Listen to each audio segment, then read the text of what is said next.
are the New York Knicks.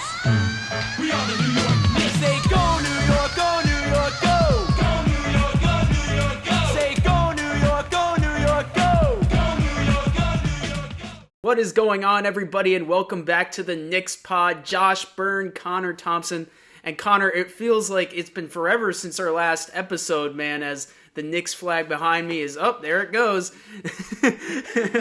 But what a way to kick off episode 5, man.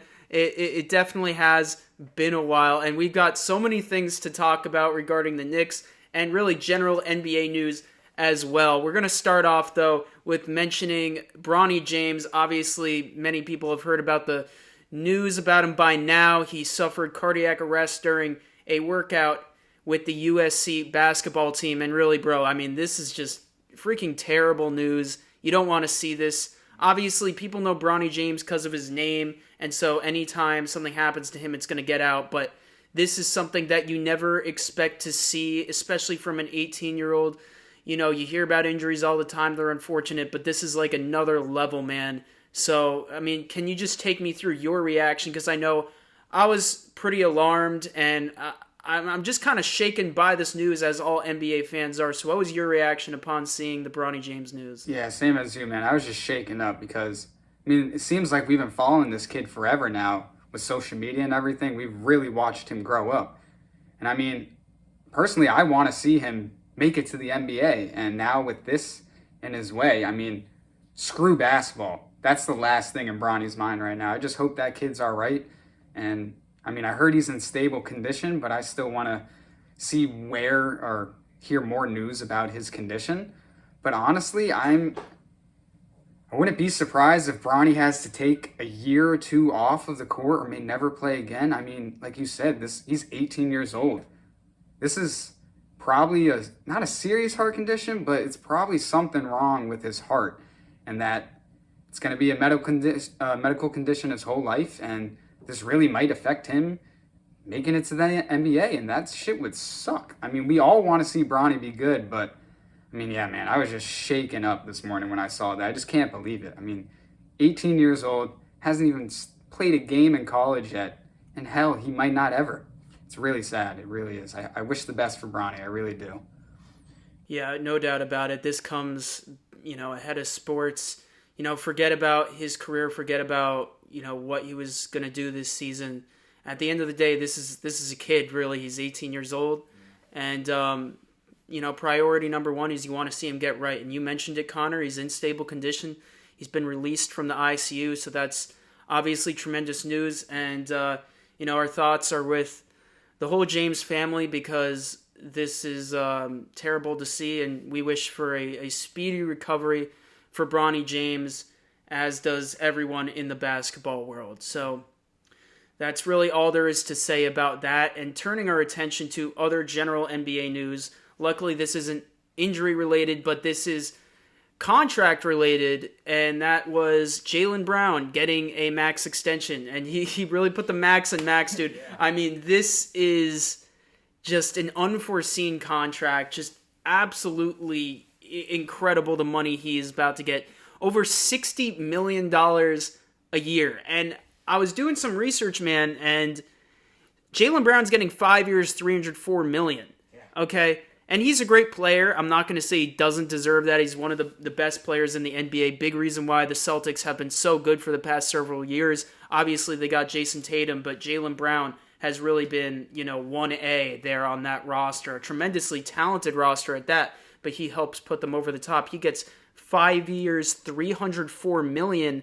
And, well, that's great. I feel like, to me, as a Knicks fan, on the Knicks side of it, it makes me appreciate how this roster was constructed. Because we all remember a year ago what the initial reaction was when the Knicks signed Jalen Brunson to a 4-year, $104 million extension. People were like, oh, the Knicks overpaid, blah, blah, blah. We know what happened next. But it's not just Jalen with his contract that's looking like a real bargain at this point. You also have Julius Randle, who signed for just over $120 million, and RJ Barrett, who signed for just over $100 million. He clocks in at 107. So those three players combined, the indisputable top three players on the Knicks, are combining for 12 years for $328 million. So the top 3 players on the Knicks roster are making just $24 more million total than Jaylen Brown is. So I think the Knicks deserve a little bit of credit right there, wouldn't you say? I just said it's insane, man. I don't know how the hell he's getting that much money. I mean, and then think about it. They also got Jason Tatum on their team, too. Like, hey, Jaylen Brown's a great player, but he is now the richest player in the whole entire league. And, I mean, I'll say confidently, he is not the best player on the Celtics. That is Jason Tatum. So, who knows? Maybe when when Tatum's looking for that extension, what's he going to want? Probably like $330 million. He's going to want more than Jaylen. And, I mean, this could be great for the Knicks. This could really blow up the Celtics in a couple of years. And, I mean, hell, if you're going to pay these 2 stars all your money, how are you going to get all these role players? So, That's a valid concern there for the Celtics. If you're dishing out over $300 million to Jaylen Brown, what are you going to do about Jason Tatum? Because, you said it, Jaylen, whatever. Jason Tatum, there's no doubt in my mind, he's going to look at this and be like, okay, that's great. He got his bag. I'm next. So he's probably chomping at the bit, dude. I cannot blame him one bit. But, man, you give Jaylen Brown that kind of money, I can only imagine the kind of money that's coming Jason Tatum's way.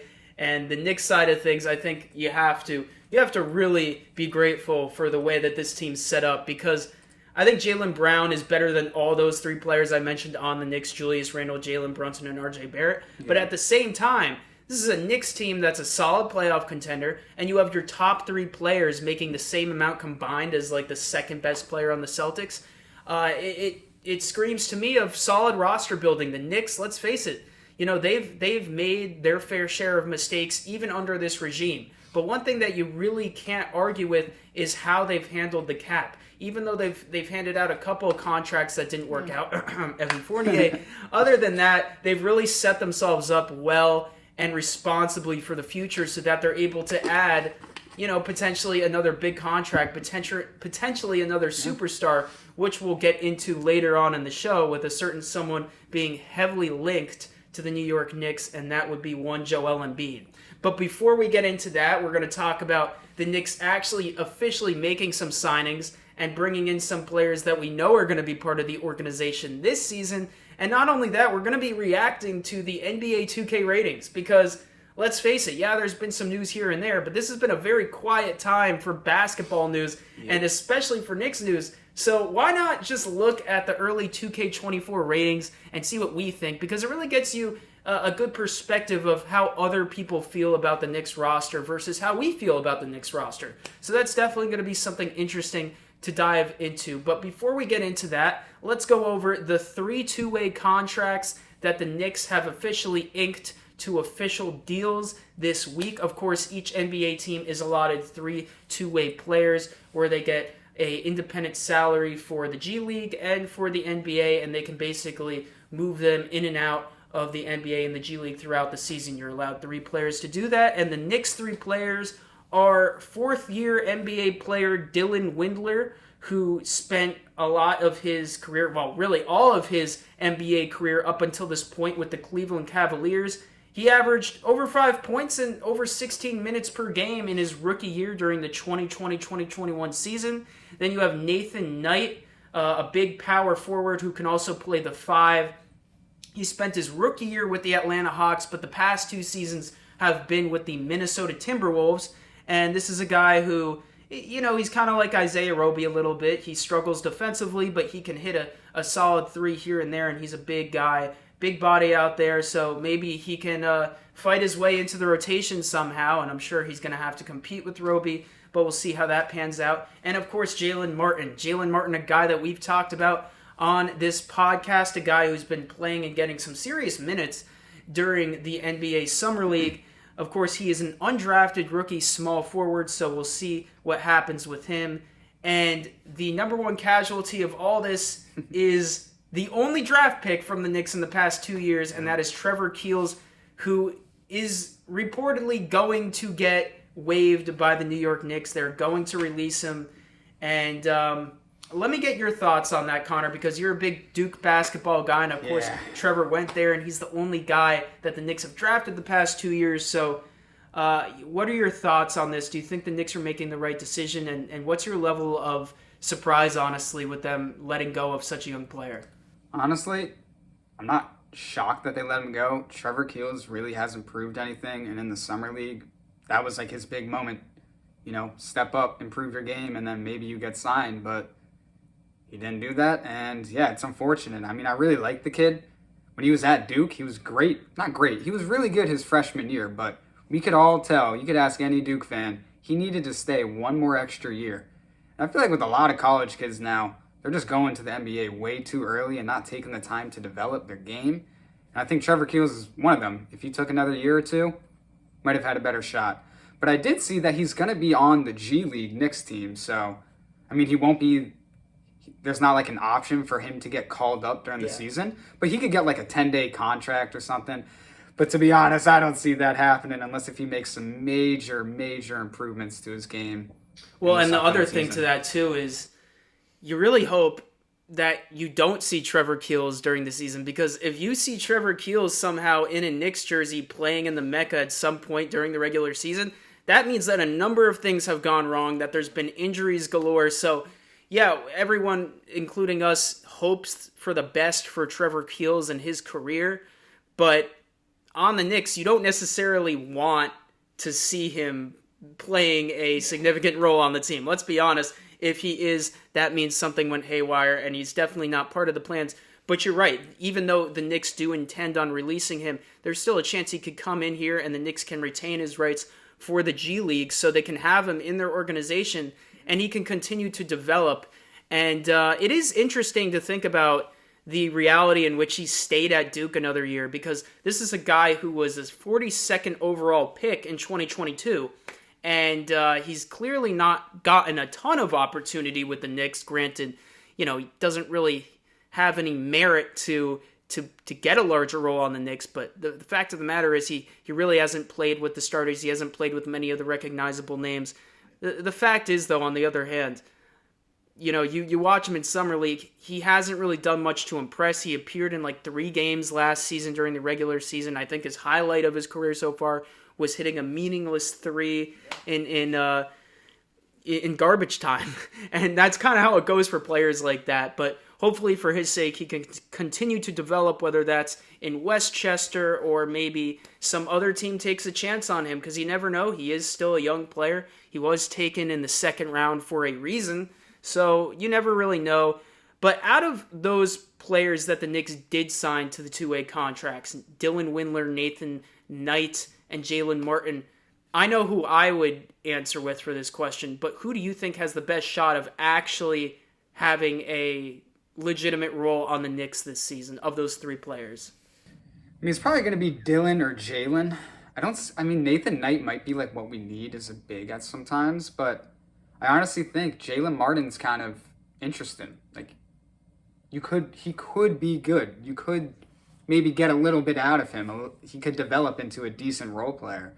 So I personally want to see Jalen Martin touch the floor a little bit. But then again, like, is it just going to be a Trevor Keels situation like it was last year, where Jalen Martin and all these 3-way players or 2-way players are coming in for like 2 minutes at the end of the game? Because if it's that case, then I don't know. I don't want to see any of them make it if that's the case, because I want to see them actually contribute for like 15 minutes. But personally, I want to go with Jalen. I think he's the youngest player. He's the most exciting. So I want to see what Jalen can bring to this team. But like you said, if Jalen Martin is a full-time starter or full-time player for this team, something has gone terribly wrong for them. If he's a starter on this team, dude, we're not winning more than 12 that games. Means Jalen Brunson, Quickly, Dante, they're all got gone. hurt or something. Something terrible happened. I think there's some of what you said that I agree, some of what I don't. I think there's a multifaceted response to this, right? Jalen Martin, I will say, he probably has the highest potential of these guys. He probably has the highest ceiling just because we don't really know what he is. Okay, this guy's 19 years old. He's undrafted, rookie small forward. He has really no professional basketball experience, besides the league he played in last year, which is really the reason the Knicks took him on. But I just don't see a scenario in which the Knicks, who are a win-now team, are going to actually bring on a guy who has no experience. It just doesn't seem like something that they have an open spot for. If it was a rebuilding season, if we were looking at one of these Knicks seasons where 25 wins would be like parade worthy, then yeah, maybe Jalen Martin would fit the mold. But considering the fact he's more of a 3, I just don't really see Martin playing a role. And frankly, Dylan Windler probably has a better shot than Jalen Martin just because he's actually played in the NBA before and he's had some moderate success here and there. But for me, and I was surprised with your answer because for me this was a relatively easy decision. I chose Nathan Knight. I think Nathan Knight actually has a chance to usurp the role. usurp the role of Isaiah Roby. Usurp is such a funny. You know what? I don't know if I like the word. I don't think he's gonna steal Isaiah Roby's. Yeah, I don't think he's gonna steal his role. I think he could. If he outplays him, if he plays better defense, I think a lot of it comes down to defense because when you look at Nathan Knight and Isaiah Roby, they're somewhat similar players on the surface. They're both bigs who can hit a big 3. Isaiah Roby is definitely more established in the NBA. There's no doubt about that, and I think easily right now Isaiah Roby, checks in higher on the depth chart than Nathan Knight does. But of these 3 players, in terms of their realistic odds to make the Knicks roster, I gotta go with Nathan Knight, man. I think power forward is the one position on this Knicks team that is the biggest unknown besides Julius Randle, and that is a very important spot, that backup power forward. So Isaiah Roby, yeah, he's got a little more experience, but by no means is he this star player who has just cemented himself on the roster. He's still kind of, he's on the margins, really. He's still got to prove himself. And if Isaiah Roby struggles early on, dude, I would not be surprised whatsoever to see Tom Thibodeau make a shakeup in that lineup. You've seen it last year. Thibs is not afraid to shake things up, and he's not afraid to shake things up for even a veteran player who believes he deserves NBA minutes. So I think Nathan Knight is probably the most interesting guy for me. And at the end of the day, these are all 3 players who are just going to have to fight to even prove themselves on the roster. The only thing I will say about Nathan Knight is I think you're forgetting about someone. Jacob Toppin is on the roster. I think he is officially signed on to the 15-man roster or whatever it is. Yeah, but Jacob Toppin, he kind of is in that same discussion, that same category as Jalen Martin. Because I think they're both guys who you could argue of those 5 players, of those 4 players, they have the 2 highest potentials, okay? Yeah. But then why wouldn't Obi get the 2-way? They should have just gave Obi the 2-way and then Nathan Knight. Jacob. Not Obi. Obi's brother. Obi's younger brother, Jacob Toppin. Right. They should have gave him the 2-way because, in my opinion, I think, I don't know how much he's going to play, but I think Jacob Toppin, if Isaiah Roby is playing bad to start off the season, I think we see Jacob Toppin in the lineup. And then maybe Nathan Knight gets in there. I don't know. It's just tough for these 2-way players. I think it's tough to see Jacob Toppin doing that because Toppin, right now he's hurt. He hasn't even played in the summer league, which really sucks for him because he had an opportunity there to, really introduce himself to the Knicks fans and show if he can do the same things that Obi Toppin can do, and maybe he can. But we talked about this, Jacob Toppin, he's a rookie, he's unproven, and he's coming into the league more unproven than Obi was even when he came in the league. And you saw Thibs didn't like giving Obi minutes, so I think the main reason why Jacob Toppin didn't get that 2-way contract is because they want to see him in the G League. I don't think they feel any sort of rush or any sort of pressure to bring Jacob Toppin up now. They like Nathan Knight, they like Isaiah Roby, and they feel like right now those 2 players give them a better chance to win as the backup 4 than Jacob Toppin does. Now, is that going to be the case in 1 or 2 or 3 years? I don't know. Maybe not. Maybe Jacob Toppin absolutely balls out in Westchester, and we could be having a different kind of discussion about him a year from now.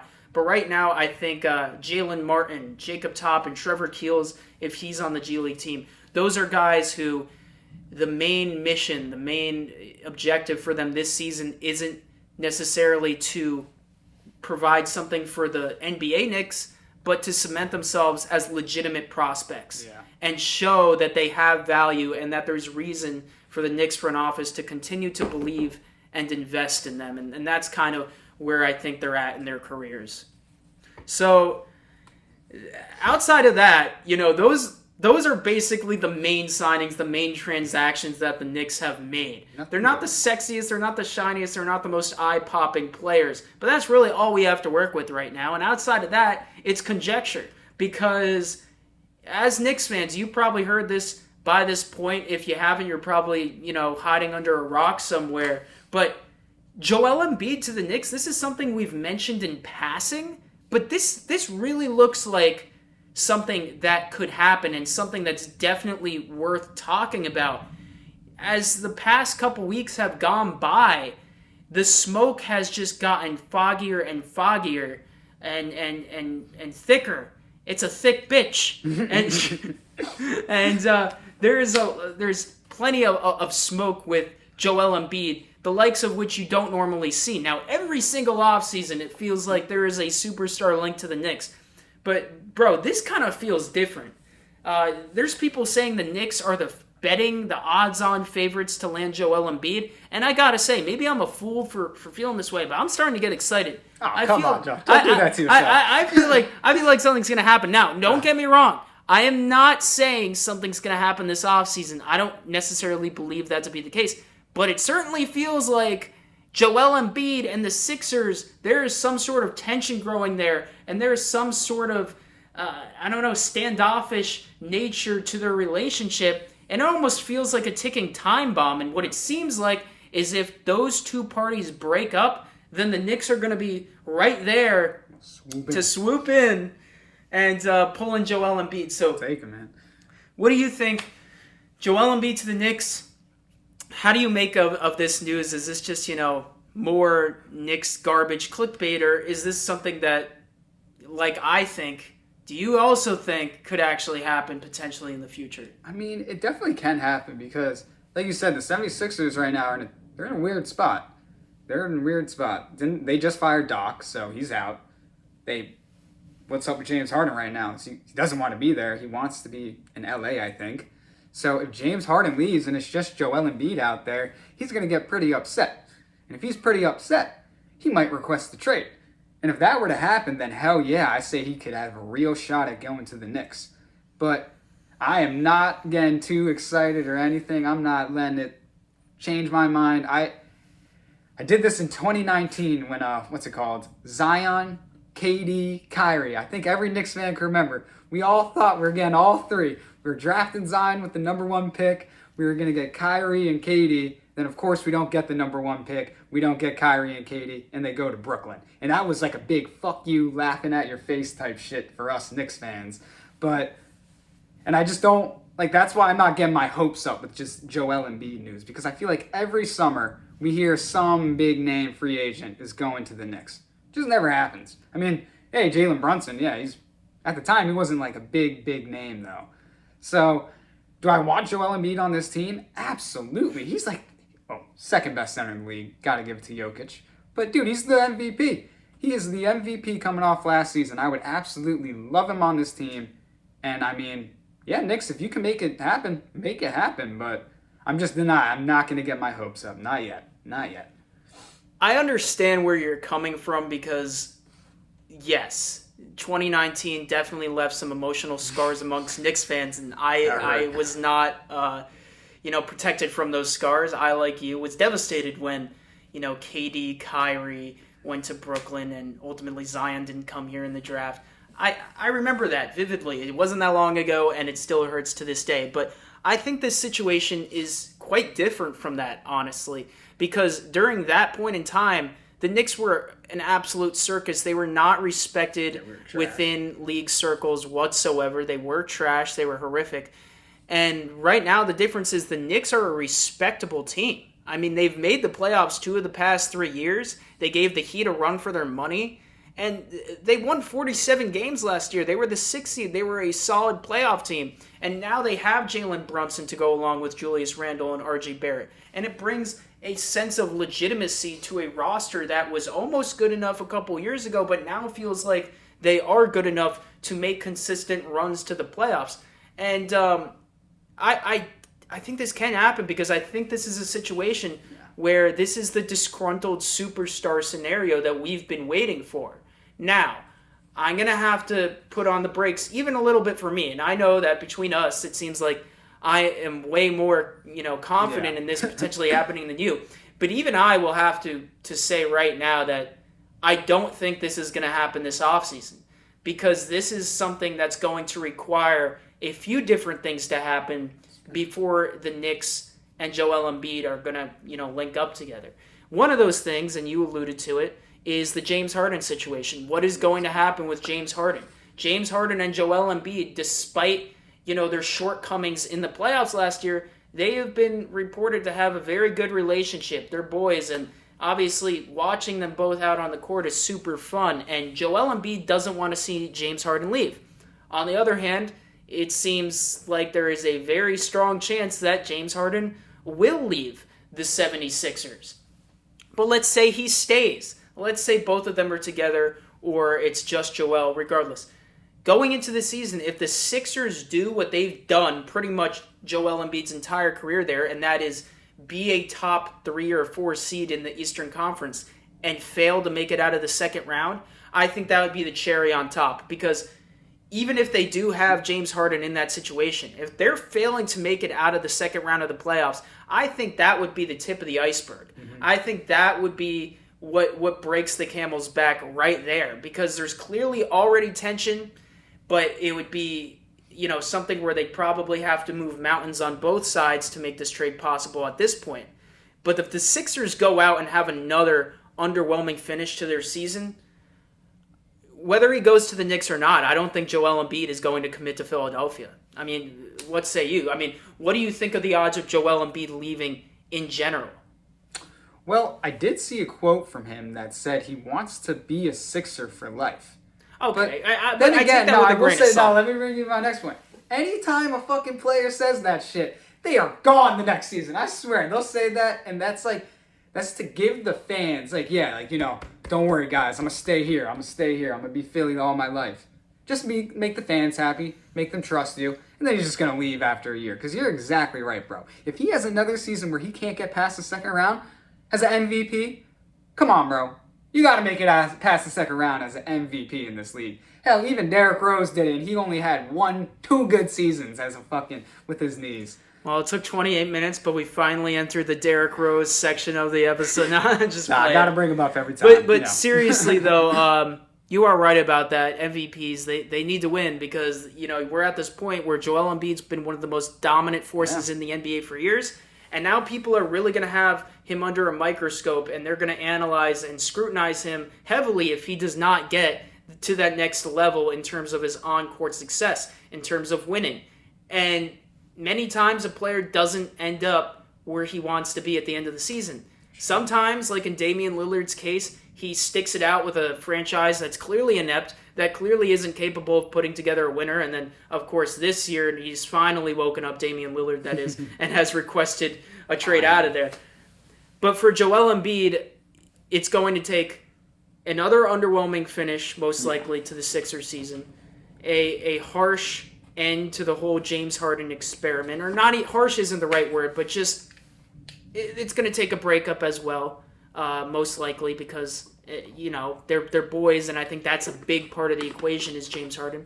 And thirdly, and this is on the Knicks, they need to have another season where they do at least what they did last season, because while it's hard to argue that the Knicks are capable of winning a championship, I don't think any Knicks fans are requesting that they do win a championship this season. Now, while we'd all love that, and ultimately that's all what we want to see, and we're not going to completely discount the idea of that, because why would we watch all these games and talk about the Knicks if we just thought or knew already that they had absolutely no chance? Of course, we're going to watch, and we're going to hope that happens. But realistically, this team is probably at their ceiling about what they were last year. It's up to the Knicks to go out, to ball out this year and do at least what they did this past season.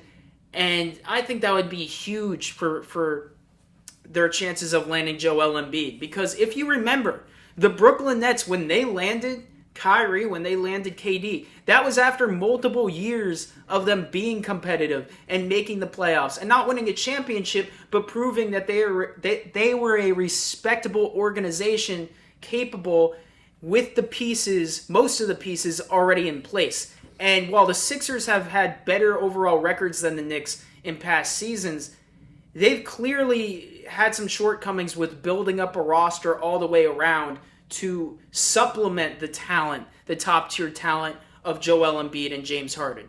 And that's an area where I think the Knicks are actually ahead of the Sixers. I think the Knicks have better depth. They have a better bench. They have a deeper overall roster, but they lack the superstars to put them over the top. So the Knicks have just as much to do with their chances of landing Joel Embiid as the Sixers do. But ultimately, I can see a scenario in which the Sixers fall flat on their face in the playoffs again. Doc Rivers is their head coach. It's kind of in their DNA. You expect it to happen at this point. Doc got fired, man. They're done with Doc. He's done. I think he's about to be, what's it called? I think he's about to be on, what is it? With Mike Breen now. Oh, okay. Yeah. But hey, the curse lives on for the Sixers. The Sixers seem to have this curse where they just fall flat on their face. And while they've had more regular season success than the Knicks in recent memory, they haven't had that much more postseason success than the Knicks, at least not with Joel Embiid. And if the Knicks can prove that they're a comparable team in the Eastern Conference, then I think it really just pushes the door open even further and makes it even that much more realistic for Joel to wind up on the Knicks. So that's kind of a situation, Connor, that we're going to be watching throughout this season, how it unfolds, unless there is the unlikely scenario in which somehow he gets traded to the Knicks before the season. And by the way, if that happens, and I don't expect it to, but let's just say a world in which Joel Embiid is on the Knicks, they are, to me, clearly one of the top 3 teams in the NBA. Like, that's just not... That is not disputable to me. I mean, I think they would clearly be a championship caliber roster. Yes. Hopefully we wouldn't have to give up like too much of our depth for it, because that's like, the Suns did it. They got KD and then they traded all their depth for it and they didn't make it far. So, I mean, I hope the Knicks don't do that, but the Knicks have a lot of talent where we could. And I'm assuming, I hope you agree with me, Julius Randle would be in this trade deal or the offer for Joel Embiid. You would think, but I don't necessarily know. That's kind of... I mean, we don't really know. I would hope that it's a situation where, hopefully Joel Embiid forces his hand, and hopefully the Knicks are like one on a very short list of teams he would go to. Yeah. So maybe they wouldn't have to give up quite as much for Joel as you'd expect given how great of a player he is. But they'd still have to give up certainly a lot of first-round picks, something that they do have, though. They do have it. But yeah, man, it's something that we'll have to wait and see, and it's exciting to see at least that some people seem to think Joel Embiid to the Knicks could happen. It'd be awesome. All right, so now for the meat and potatoes of this episode, me and Connor are about to react to the latest 2K ratings. So NBA 2K releases when? Like early September usually, right? Okay, so, and I'm definitely going to get that game, by the way, because I will, I'm not going to mince words. NBA 2K, in my opinion, is by far the best sports game. Like, it's not even close. Madden, are you kidding me? You really want to tell me Madden's better? Absolutely not. Let's see. I mean, you got MLB The Show, which is a solid game, but I think NBA 2K is by far the most immersive, the deepest game. It's not a perfect game. There's some weird stuff that happens. Don't get me started, but... whatever. And one of the most interesting ways of seeing how other people feel about this Knicks team is by looking at how Ronnie 2K and his boys over at 2K Video Games rated the New York Knicks roster. So overall, the Knicks are an 82, which is pretty solid. It puts them in Tier 3, which is one of the higher tiers. So I think that's like the second highest tier. So they really view them overall as like a borderline playoff team, not necessarily a top 10 team, but also certainly not one of the bottom teams at all, and pretty respectable rating. So from here we go on to the player ratings. Unsurprisingly, Jalen Brunson and Julius Randle are the top 2 rated players, both sporting an 87 overall, right off the bat, Connor, do you think 87 overall is a fair rating for both Julius Randle and Jalen Brunson? I think it's fair. I mean, I know how 2K likes to do the ratings, so they're very biased. I will say that. Like, if And they why have, do you say that? What makes them biased? Well, dude, if like a flashy player, not someone necessarily good, but if someone is flashy, has a lot of hype around them, they're gonna get a 90 overall. Like what? Like I'm actually gonna look it up right now because I'm very interested in this. Zion Williamson. What do you think he would be rated? Right? Zion Williamson is an 89. I only know that because I've been looking at this. And Zion didn't play it. But Zion is a better player than Julius Randle. Yes. Okay, so I think Jalen, in that though, sense, right now, whether you agree with the ratings or not, having Zion over Randle, I think, is something most people can agree on, and I'm not surprised he's rated higher. Would you say 87 overall, considering the bias? Like, yeah, Jalen Brunson and Julius Randle, they don't fit into like the splashy superstar role, but granted, they haven't really earned the superstar of superstar title yet. I mean, let's be honest. These are two guys that have been really great in spurts during their careers, but they don't have quite the resumes of guys like, Damian Lillard, Giannis, Jimmy Butler, Joel Embiid. Like, basically, think of the top 10 players, they're not really there. Yeah. And NBA 2K, interestingly enough, there's literally no 99 overalls. No. It's unlike MLB and Madden in that way, because every year in those games, there's always at least 1 to 2 or maybe even 3 players a season that sport a 99 overall, and that's not the case for anyone this year. The highest rating is a 97, and there's like 3 or 4 guys who have 97s overall. But Julius Randle and Jalen Brunson both at an 87. Let's dig into Brunson right here. Okay, so 93 outside scoring, 84 playmaking, 77 athleticism, 65 inside scoring, 59 defending, 41 rebounding. Right off the bat, I didn't think there was anything too surprising about that. Were there any little attribute pump-ups you wanted to see, or is there anything that you think is a little overrated with his attributes here? I honestly think they're all fine, really. I mean, the one thing, like I was looking at a lot of the other Knicks players, like the taller guys that dunk more than Jalen Brunson. They will have a 25 stand and dunk. Why does Jalen have a 40?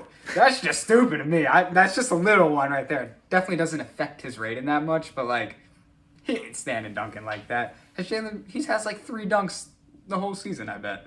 But honestly, I think Jalen Brunson got a fair rating here. I mean, you could bump up his stats a little bit. Like, I mean, his free throw is 84, though. They kind of blessed him for that.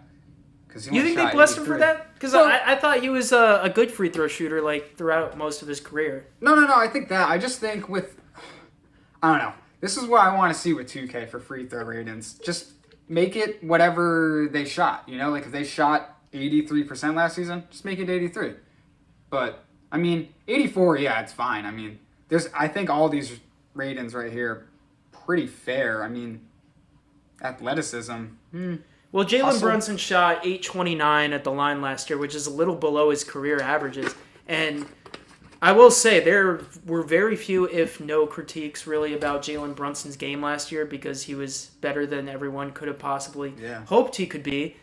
But he did occasionally go through periods where he would miss free throws, especially towards the ends of games. And that was kind of a contagious issue with the Knicks.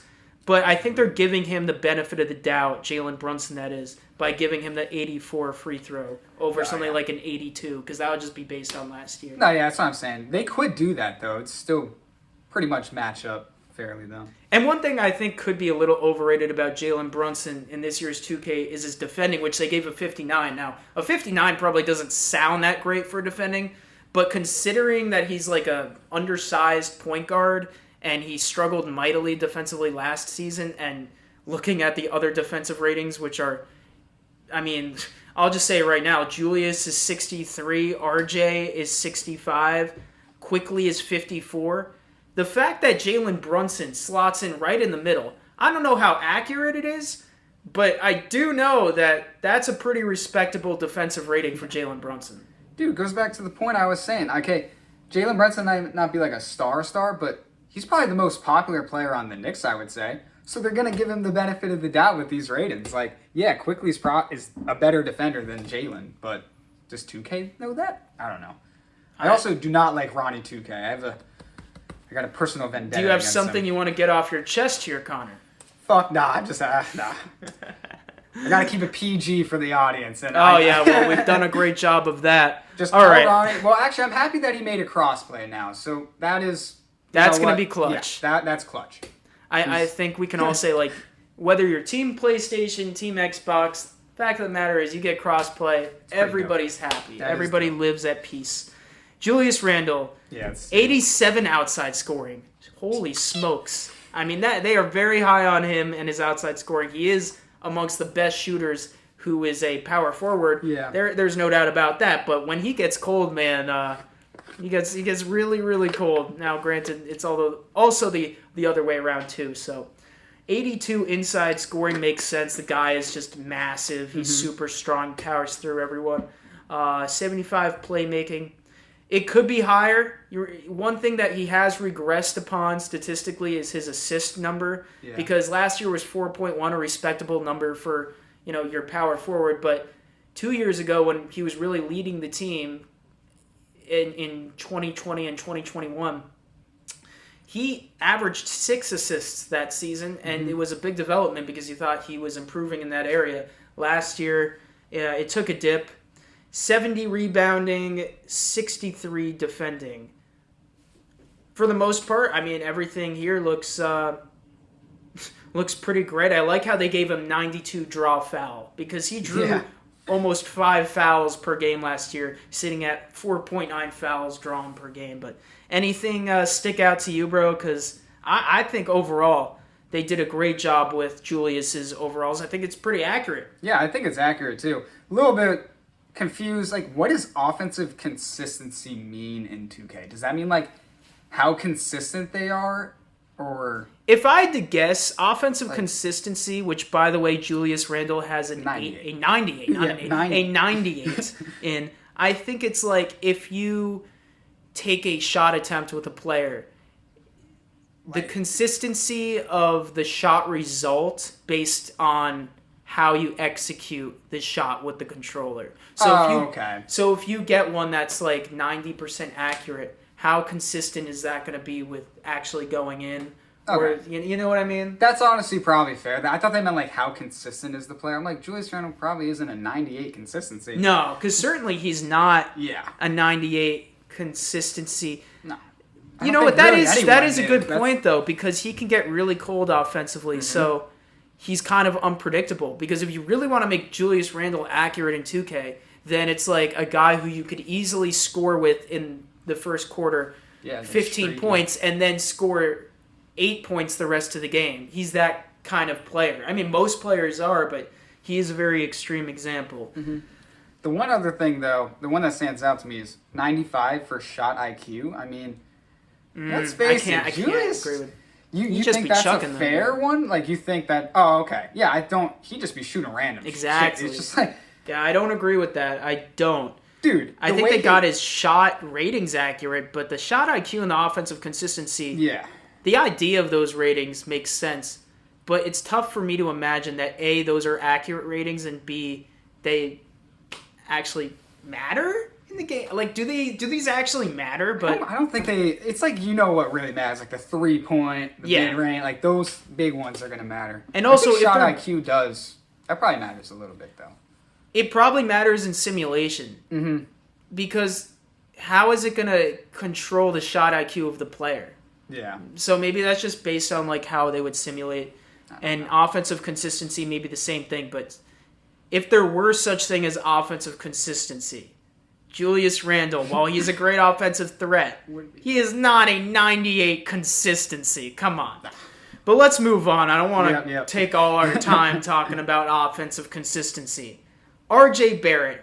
This is the first one that I think is somewhat controversial. 82 overall. This is a guy who last year and the year before that, I don't remember their exact overalls, but they were just at, if not a point or two, above an 82 overall. So this is kind of, to me, an underwhelming overall. What do you think?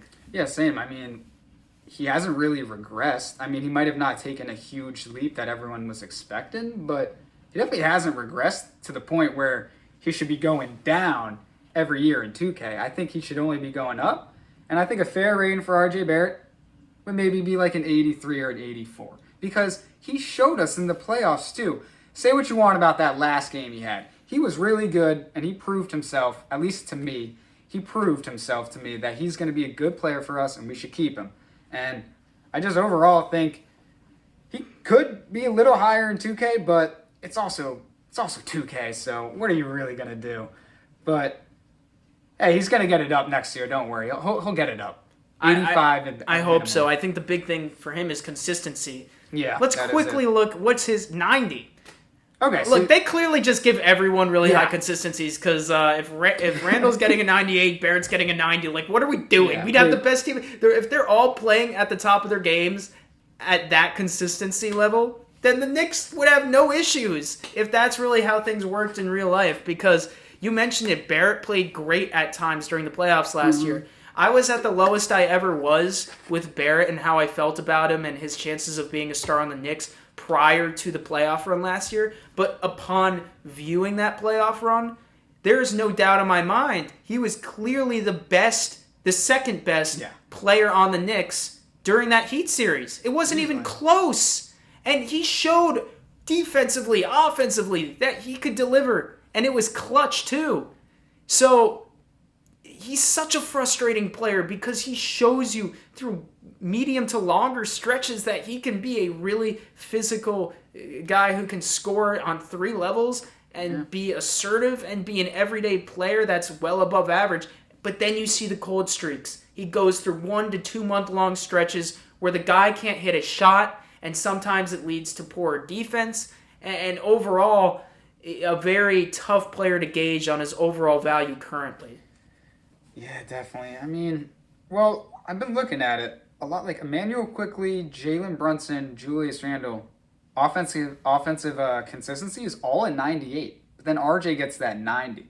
So maybe 2K is like really doing him dirty with that 90 overall. Maybe it could be because it's still a lot lower than the other guys. So maybe, everybody just has a 95 consistency. And if you're below a 95, you're not that consistent. And his shot IQ is only an 80? Okay, that's okay, yeah.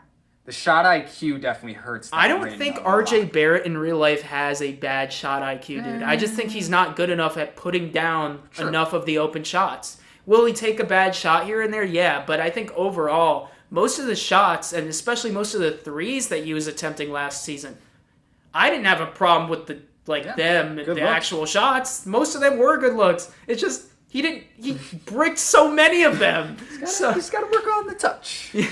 Exactly, he needs to work on the touch. He'll be all right. So hopefully he will be all right. I think after watching the playoffs, I'm on Team Barrett again. Let's go. But I've been a little fickle with that in the past. But right now, I'm high on him, and I can't wait to see what he does this year. Coming in at an 82 overall, as well as Emmanuel Quickly, 90 outside scoring, 82 playmaking, 79 athleticism, 64 inside scoring, and 54 defending, which I thought was kind of asinine. But what do you think? I mean, is he somehow a worse defender than Jalen Brunson? No, he's not. He's a better defender than Jalen Brunson. We said it a couple of podcasts ago. Who we thought the best perimeter defender on the team was. It's Emmanuel Quickly.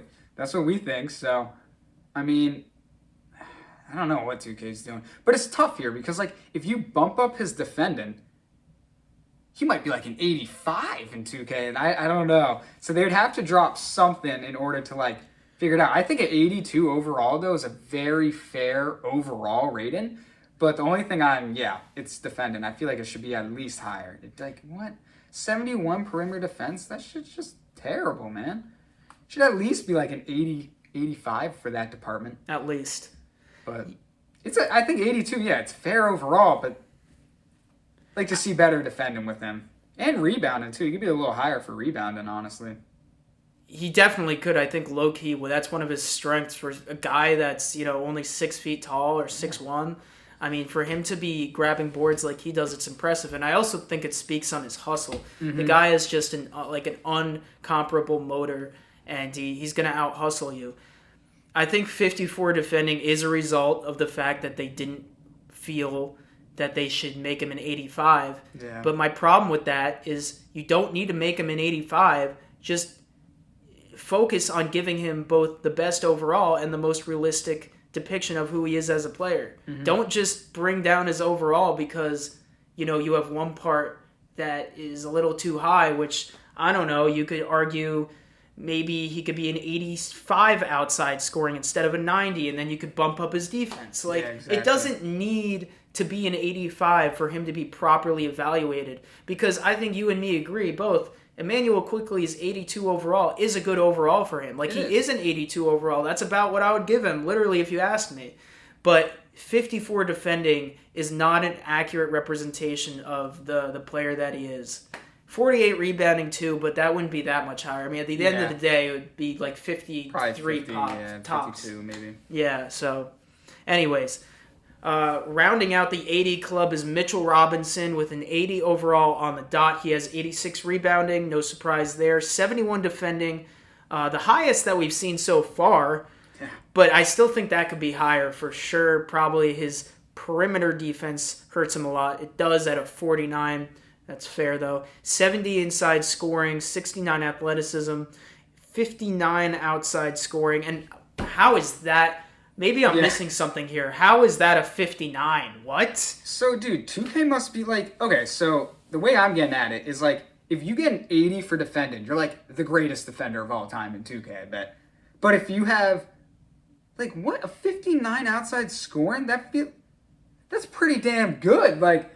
That's almost... doesn't make Mitchell sense. Robinson could hit 59% of these shots he takes. But, no, I mean, I don't know. They give him a 68 mid-range. What? I'd love to see that. Yo, if Mitchell Robinson comes into this season and he's putting up those mid-range numbers, bro, and he's just like a freaking machine out there. He's like DeMar DeRozan, but 7 feet tall. Bro, we have a beast. We have like one of the most dominant players in the NBA. Hopefully that's true. I don't know. Ronnie 2K, where do you see the mid-range? I don't see it. They must know something that we do not. They clearly do. Know. What is going on? They're watching that summer film with Mitchell Robinson where he's They do. They're like, people, well, these empty gym videos must have some value to them, so we must incorporate it into the game. Yeah. It's the only way that makes sense. He gets a 49 free throw. I agree with that. Accurate. 44 playmaking. Okay, yeah. What do you expect? He's not a playmaker. He's not going to have the ball in his hands. It is what it is. I like his ratings, except for the outside scoring, which I think is ridiculous. So I've noticed that in all these players, it's like we agree with most of their attributes, but then there's that one category that is just completely wrong. Exactly. I don't know. They got to get better people for these ratings. Should hire us. They should hire Knicks fans. I will say they should hire Knicks fans to do this because we know the team better than anybody else. Knicks fans. We'd be too biased though. We made Jalen Brunson in '95, but you'd have to get a third party in with the Knicks fans to make sure not every player is a 94 overall, but because I might give Josh Hart a 94 overall by accident. I'd give that guy a 99 rebounding. That's what I would do.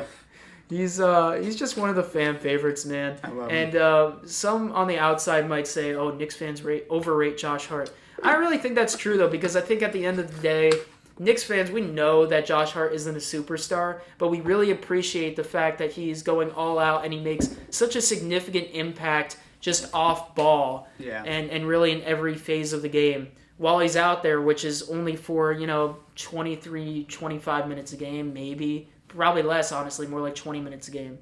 So they give him outside scoring of an 81, a 78 athleticism, 62 inside scoring, 74 playmaking, 61 defending, and 68 rebounding. And see, this is what I'm saying. He is clearly the most even all-around player so far that we've seen, despite his overall only being a 79. Yeah. So when I was looking at Josh Hart, the only thing when I was doing it at first, I thought the rebounding was pretty low for 68. But now that I'm looking at these other players' rebounding stats, exactly, I honestly think that's pretty fair. But I was just thinking that he could be closer to an 80 because looking at guards in the league, he averages the third most rebounds, only behind Luka and Josh Giddey. And both those players are like damn near 6'8". Josh Hart's not 6'8", so that's pretty impressive for him. But honestly, again, I think it's fair here. Outside scoring, 80 for a 3-point. He hit 52%. he hit 1.1 threes a game, so I think that's fair. Hell, someone could say that could be a little higher on those stats, but I think last year he 1.3 had a career year percentage-wise. I don't think he's an 8. I think that could be a little high. Maybe like a 76, 78. I just think an 80, man. That's kind of high. Well, what about his free throw? What do you think about 74. his free throw? Well, he shot 78 last year, and they only gave him a 74. And considering that they gave Jalen Brunson an 84, and he only shot like 4% higher, yeah, you could argue it's... Like, what if that's where the switch is for you? You know, you give him the 78 for free throw and then 76 on 3-point, but... I would do it. Yeah. Apparently, that seems to be how these rankings or these overalls work. It's like, if you increase one thing that has nothing to do with the other, then the whole overall goes up, so you have to decrease the other thing that has nothing to do, and then you just get inaccuracies all over the place because they're compensating to get to a overall that they've predetermined, I'm sure. Mm-hmm. Now that you think about it, I feel like that makes sense. They probably go in and they have the overalls done before these little details. I think so, too. They this player's a 79, blah, blah, blah type. And then they just figure out how to make it work to get to that rating, I guess. We don't really know, so. But I feel like based on seeing this, it seems like a hodgepodge. They're like throwing darts at a board. It's like, okay, we need to get him to a 78, but he really sucks at this and he's really, really awesome at that. So how do we make it make sense? And then you have this... whatever these ratings are. And okay, I don't want to like roast them too much because I overall I've actually been somewhat impressed and satisfied with these ratings. But there's like these one or two things, dude, on these players here and there that just drive you absolutely crazy. So now we get Quentin Grimes, who I'm really high on as a player. I think he can be really good. 78 overall, 84 outside scoring, 79 athleticism, 57 inside scoring, 65 playmaking, 66 defense, and 42 rebounding. What are your thoughts? Looks good to me. I think it looks, overall pretty accurate. It's pretty accurate, but like this is saying, like Quentin, the only thing I'm pissed about is just it's the rating, it's the category again. Not surprising, right? Which one is it? It's the defense. How's he a 66 defense? Is he really better than all? I mean, they really knock him on his interior defense. They give him a 46. They give him 78 perimeter, which I think is fair. You could argue it could be an 80. But then, it is. But it just goes back to quickly. They're not giving the right players the love. I don't know. I think you're right though. I think it is fair. It would just be nice if some of these other players also got this, but. I think they went a little hard with his playmaking. I mean, they could have increased his defense and dropped his playmaking. Yeah. Not saying he has no capabilities of making solid passes or whatever, but it's not like he's explosive with the ball. He doesn't dribble. I mean, sometimes he dribbles to the basket and he shows off like a decent handle, and they gave him 74 handles. Mm-hmm. They also gave him 70 pack accuracy. Maybe he can be more of a passer, but like he had just over 2 assists. Nothing crazy. But to 1 turnover, I don't know. Seems like it could be a little lower, but I'm not going to gripe over that too long. Yeah. I think it's a fair rating, though. Honestly, this might be the one where I think you could knock him down 1. I think you could make Quentin Grimes a 77 here. Uh-oh. Should we pause? Or? Yeah, let's just pause for 1 second. No, that's good. That's good. All right. We'll just cut it out. And then... what was I saying? Yeah, I think you could knock Quentin Grimes down 1. I think you can make him a 77. I mean, he just hasn't really improved a lot, and he's a great player. No, he's not. Sorry, he's not a great player yet, but he will be one day. I hope so, man. But I just feel like, to, switch it up here with the reactions, because I feel like we've been like, their overalls are fair. I say, make him a 77. Why not? Add some Trying spice. To stir the pot, I see. Just because of the playmaking and defense. I think you could both knock those down to get him to a 77. But I still love Quentin Grimes, though. If you hear this, I'm sorry, buddy. It's only 1 overall you're taking him down. Puts a chip on his shoulder. He'll play better this season. We'll get it up. 84. But you know who is a 77 overall? And that is Dante DiVincenzo. He has 82 outside scoring, 84 athleticism, 50 inside scoring, 75 playmaking, 73 defense, and 54 rebounds. At this point, I mean, it's like kind of a slog. Let's be honest. It is a slog going down the list, folks. My brain is fried right now. I don't even know At this what's going point, let's just go through the rest of the overalls, and if we agree, we're just going to move past, and if we don't agree, we'll look into it more. So Dante DiVincenzo, 77 overall. I just mentioned all the things. Anything that you have an issue with here? I think his overall's fair. I know I'm being vanilla. It's like, whatever. I agree with their overalls. Their overalls make sense to me for the most part. I think it's fair, too. I mean... Okay, We haven't Jericho seen too much of Sims, him, so. 76. That seems too high to me. Yeah. I'd give him like a 74. Also, why does he have a 59 outside scoring? You know, Yeah, I don't understand something's that. wrong with outside scoring, but... Yeah, Jericho Sims, I think he'd be like, shit. Wait, is he higher than Isaiah Hartenstein? Okay, no. They're the same rating? Yeah, bump Jericho Sims down. He could be like a 74. Exactly. I do. That's the main issue. Yep. First of all, I thought 76 was just too high by itself, but the fact that he's the same as Hartenstein, Yeah, that's just Hartenstein bullshit. could be a 77. He could be another point higher. Mm-hmm. You know, he really could. He's a good player. 85 rebounding, 72 outside, 75 outside scoring. That's pretty damn good. That is very generous. They really knock his defense, though, 54, which I don't agree with. I think they just made Hartenstein too offensively focused in this game, it looks like, and in reality, he's more balanced than that. Yeah, Isaiah Roby at a 74, that seems high. that does. I mean, That seems like he's a legitimate backup power forward if he's a 74. Obviously, the game isn't real life, but 74, very respectable overall. It is. Yeah, I mean, McBride's a 73, so... McBride 73, and I think McBride could be He a could be 74 and Roby Yeah, is 73. Exactly. I agree with that. I think just switch those two, be nice. But, yeah, I mean, overall, I think this is a fair. And you said we're at 82 overall. 82 too? overall. Yeah, I think that's honestly fair. I'm not too mad about the rankings this year. Yeah, I'm Some really, years I am, though.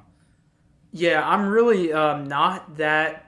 I'm not that down on these ratings. It's fair. I actually It's fair. think 2K did a really good job with this overall. Mm-hmm. There are a few things that don't make any sense to me, but in terms of the overalls, the more I looked at it, I think for the most part they did a decent job. But certainly these are rosters that are worthy of an update, and hopefully as we get into the season, they can update these ratings into a more accurate reflection Facts. of our favorite players on the Knicks. Because this is the Knicks Pod, and you have come to the end of episode 5. We will be right back next week with more off-season recap, reviews, thoughts, whatever, as we get set for the Knicks season. I am Josh Byrne, I'm Connor Thompson. and you've been listening to the Knicks Pod. We are the New York Knicks.